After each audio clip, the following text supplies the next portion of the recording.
Well, hello. I am Matt Williamson, and here's my story. Is we did day 2 of OTAs today. Dale and I were on the air from 11 to 1, as we will be tomorrow and every OTA. It was a blast, beautiful weather, great environment. Then I stopped, got a new muffler. That's pretty exciting, and found out that the Steelers signed Markus Golden, a name I've brought up to you guys quite a bit. So real quick, I just want to throw out a couple things from practice today. I'll take our usual break, and then we'll dig into Golden here pretty heavy. So fun day for the Steelers.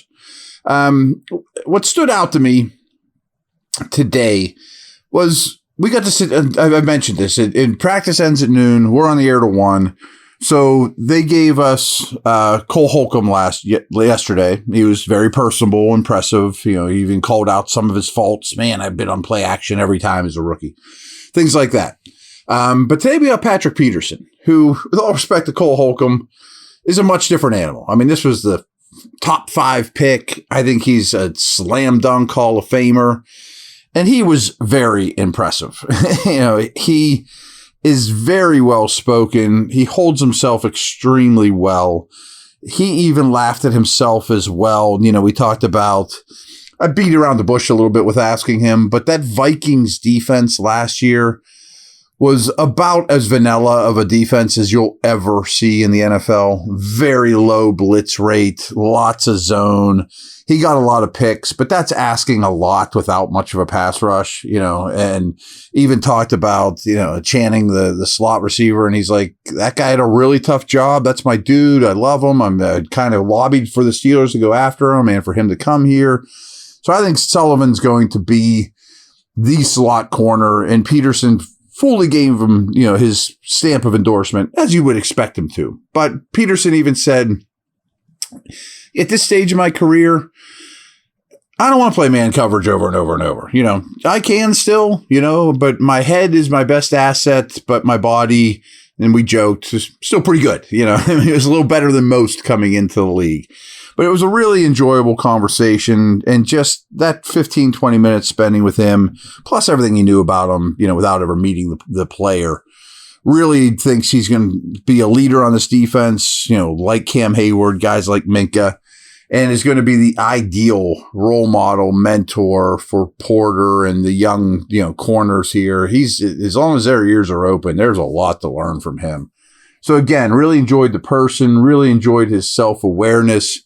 Said things like, you know, I came into the league with intents of playing 14 years because I noticed that pretty much any corner that could put that much service in ends up in the Hall of Fame. And I'm sitting there thinking, you're in no matter what, dude. But, you know, but he just, even as a, you know, youngster football family, it just was very impressive. Practice is fine as well, too. I don't really have a ton of takeaways from practice. But it is spirited. I like what I'm seeing, getting more and more encouraged about this team, as everyone does this time of year for their favorite team. That's just how the league works, and it's a beautiful thing the league has. So that's quick takeaways. We'll see what goes on tomorrow. But let's take a break here and talk about this Golden signing, which I like a lot.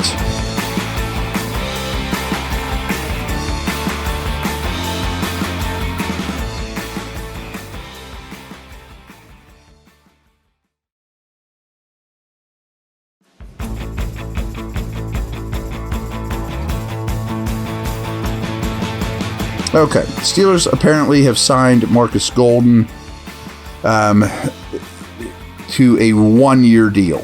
He was drafted, he was born in 91. He was drafted in the second round of 2015.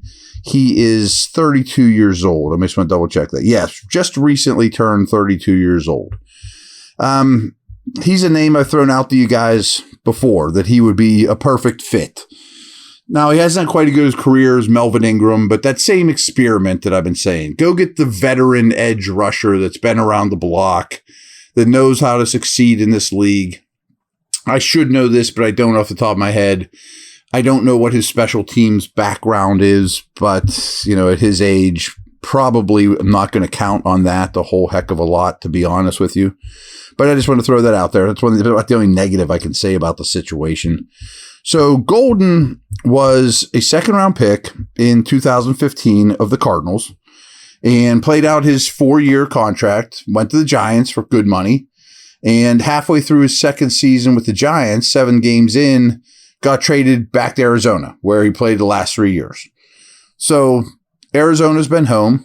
Overlap with Patrick Peterson. That just dawned on me, actually. Just definite overlap in Arizona with Patrick Peterson, which, again, shows some of the Peterson leadership, influence, etc., reaching out to his buddies. But here's some of the highlights. I mean, just stats-wise, he had, where am I at here? He had 11 sacks in 2021. Last year, he had 2.5, and frankly, the Cardinals were about as miserable a team as you can imagine. And their defensive line was horrific, and he got no help except for J.J. Watt of anyone deflecting any kind of attention from him. Not that he's a star that teams are going to double. He's not. He's an ideal third edge guy that I've said many times before. But 2 years ago, he had 11 sacks. I mean, 3 times in his career, he's had double-digit sacks. He had 12.5 in his second year in the league. He had 10 in his first year with the Giants. Now, it seems like it's boom or bust, just sack here. He has 47 for his career, and 3 of those are double-digit sack seasons. So there's a lot of 4s, 0, 2.5, 1.5, 3, 2.5, etc.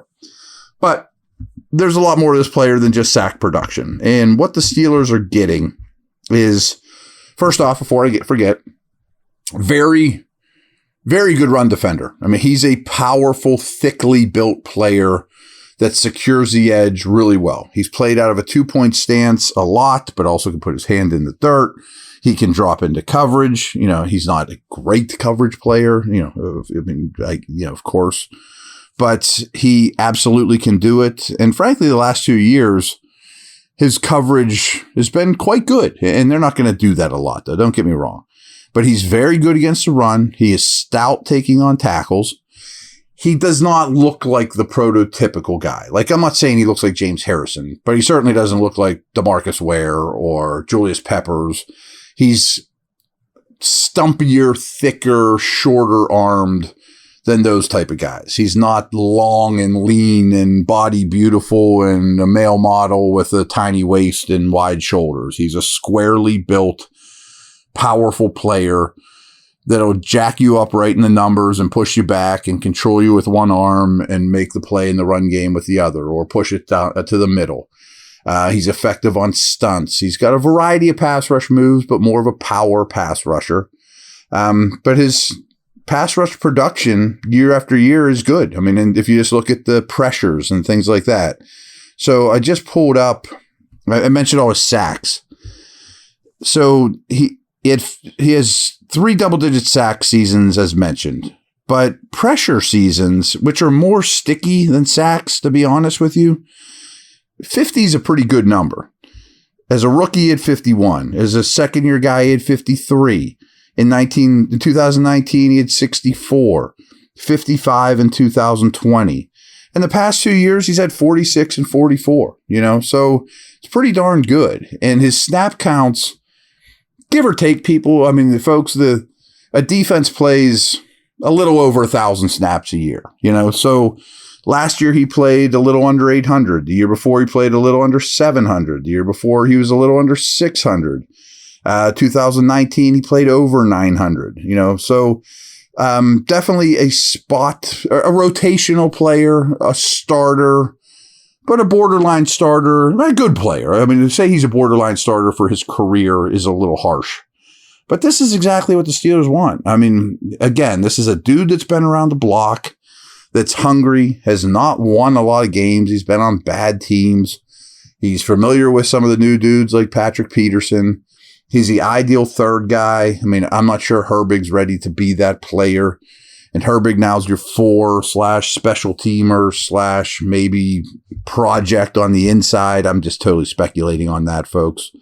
But I really like this pickup. I assume it's for the cheap. I'm sure tomorrow I'll find out, if it's not public knowledge, what they're paying him. I can't imagine it's a heck of a lot. But these are the kind of moves you make. I mean, I give Omar a lot of credit. I mean, he's a capologist.